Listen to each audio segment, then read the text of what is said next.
Hello friends, welcome back to my channel. আজ আমি বানাবো রসালো টক ঝাল মিষ্টি তেঁতুলের আচার। আচারের জন্য 1 কেজির মতো পাকা তেঁতুল নিয়ে ওটাকে ছুলে পরিষ্কার জলে ভালো মতো ধুয়ে নিতে হবে, যাতে তেঁতুলের মধ্যে কোনো ময়লা না থেকে যায়।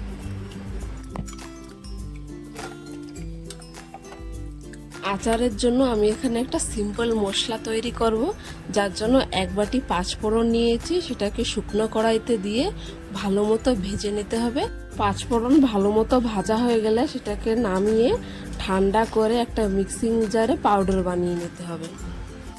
আমি এই আচারে 5 ফোড়নের গুঁড়ো ব্যবহার করি, কারণ 5 ফোড়নের মধ্যে মেথি, মৌরি, জিরে, সর্ষে, কালো জিরে সব কিছু থাকে। তার জন্য আচারে একটা ভালো ফ্লেভার আসে। তার জন্য আমি সব রকমের আচারে এই মশলাটা ব্যবহার করি। মশলাটা বানানো হয়ে যাওয়ার পর কড়াইতে সামান্য একটু সর্ষের তেল দিয়ে 5 ফোড়ন ফুটিয়ে তাতে আখের গুড় দিয়ে দেবো। গুড় যত সময় গলে না যায় ততক্ষণ একটা খুন্তির সাহায্যে নাড়তে হবে, যাতে কড়াইতে গুড় লেগে না যায়। গুড় যখন পুরোপুরি গলে যাবে তখন ধুয়ে রাখা তেঁতুলগুলো দিয়ে দেব। তেঁতুল দেওয়ার পর পরিমাণ মতো লবণ আর 1 চামচ লঙ্কার গুঁড়ো দিয়ে তেঁতুলের সাথে ভালো মতো মিক্স করে নিতে হবে।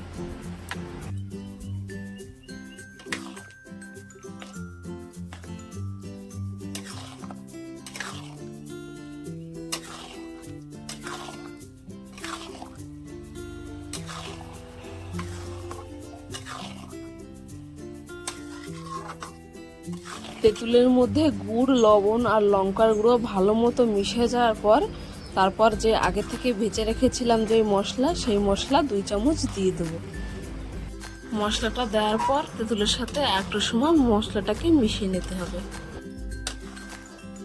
এইভাবে তেঁতুলের আচার বানালে বারবার রোদে দেওয়া লাগে না, আর 1 বছরের থেকে বেশি সংরক্ষণ করে রেখে খেতে পারবেন।